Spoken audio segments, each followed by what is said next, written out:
There's only one awesome Bigragu. One awesome Bigragu. Who predicts the fights against everything around.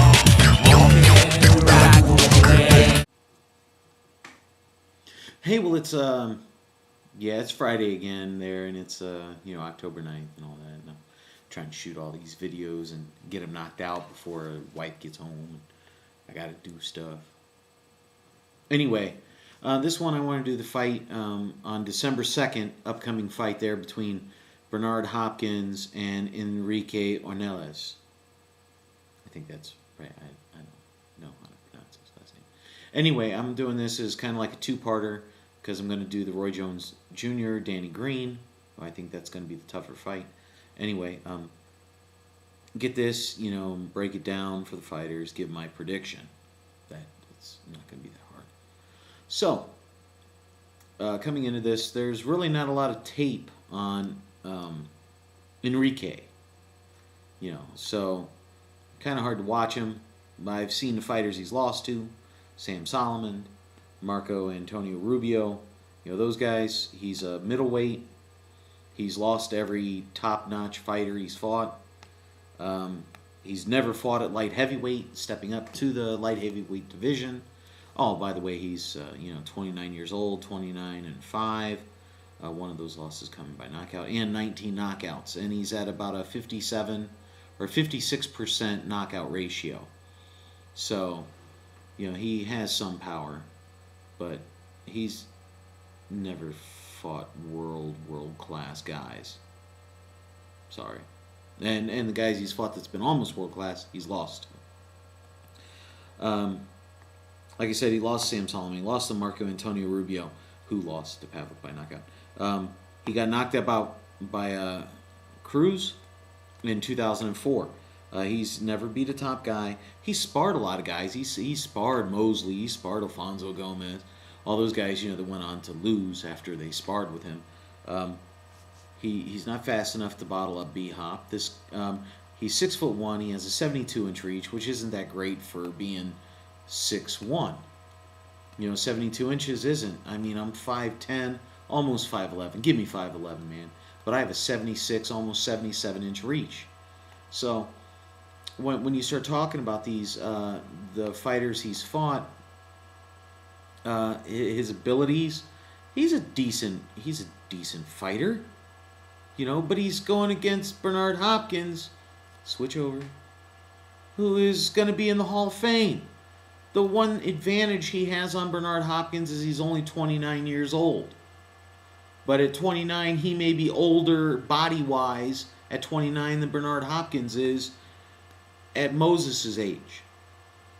Okay, Bernard Hopkins, 49-5, one draw, 29 knockouts, 57% knockout ratio, 1%. Whose list of world-class opponents goes deep.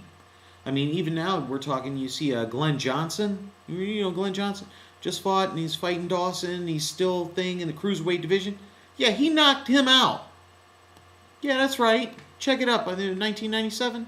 I know it was a long time ago, but he still knocked him out. Come on, man. This Bernard Hopkins. I mean, you could be shocked because this guy isn't world class.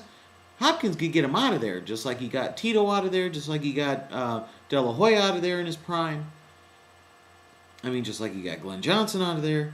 I mean, the man's on a mission. The only reason why Bernard Hopkins has fought this long is to finally get Roy Jones Jr. in the ring. And I know a lot of people are like, no, that's not. Trust me. That happened in 1993. And there hasn't been a day in his life that hasn't went by that Bernard Hopkins hasn't wanted to fight Roy Jones Jr.